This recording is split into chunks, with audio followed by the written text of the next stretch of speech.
Actually, we are ready with our policy already nga i-allow ang religious activities sama sa misa. In fact, sa among mga diskusyon 2 days ago, ingon may 30% lang sa usa ka simbahan ang i-allow. Nagyapon, strict physical distancing, nagyapon ang disinfection, nagyapon ang wearing of face mask, etc. etc. Now, pagbalik sa GCQ, we are put now in a spot nga, unsa man unsa bagyoy patakaran karon. That is why, gihold sa nato. Okay, if we can confirm, and at the same time, kung ma-confirm usab sa kamanduan sa atong provincial governor, I think Baba can speak for that, nga i-allow sila, then we will push through with that. Ang ako magod is ang last nga nahitabo was that gi-allow and gibawi ni Secretary Roque. Gi-allow and then gibawi.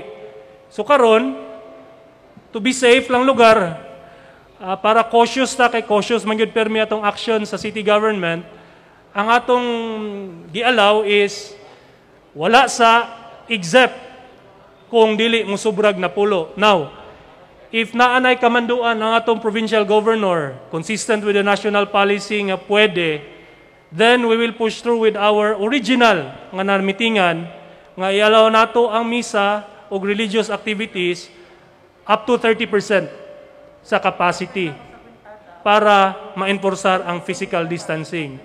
Now, we have several hours remaining before mag-due karong alas 12 gabi ang atong executive order. We will factor that. We will consider that. Now, kung dili clear, then we will err on the side of caution. Dito tas cautious. The cautious thing to do is disallow except for religious activities not exceeding 10. I don't know kung unsay latest nga kamanduan sa atong gobernador regarding specific on religious activities. Usa pa na sa atong tanawonon. Sir, Boy Dimet, sa part sa Valencia, mga relihiyoso mga yuta dirino, gusto gyud unta namo nga ibalik with social distancing. In fact, ang among nasabutan the last time sama sa giingon ni Attorney Silicious, mao lagi to. Pero we are bounded with the national guidelines with which bisan gusto namo 5, pila may kabukti 6, 7, 8 pulo. But the national guidelines says no. Unsa may mabuhat namo sumbagay mi sa national, lisod kayo. And I believe, even if mag-recommend me, ang problema manggod-ana is na ay rule sa GCQ. GCQ has universal rule with which I don't think nga special nila alaw ang Valencia. But we will try. Pero uniform manggod, kung GCQ ka, you should follow GCQ rules. Kung ECQ ka, you should follow ECQ rules. Okay. Ang follow-up lang. Ang punto magudinhi is ang premise nato ani like distribution sa food packs. Makita man nato national government o diya sa television bisan dinhi sa ato as lokal, dili gyud mo ubos sa kining 50 ka tao, 20 ka tao, makita nato ang mo magduot. Dili pag yun matuman yun ang social distancing. So, meaning, ang katong giingon nga napulo ka tao, di gito siya mo matuman. Diba? Yes, nasabta na to na Sir Boy no nga grabe imong appreciation kay nindot kayo ang distribution sa Valencia aircon. But the guidelines in the national speaks of gatherings, and it clearly speaks of religious activities, wherein the distribution of goods is not among those prohibited.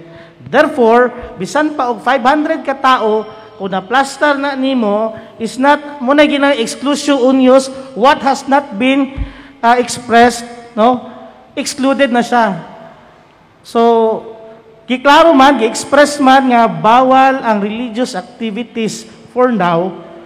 We cannot equate it with the distribution of rice or although nasabtan na to imong punto nga kaya gani na sa gym o nga sa kalibo ni Dasmag pero na manage man Yes, mamanage na to. But we are bounded with the national guidelines.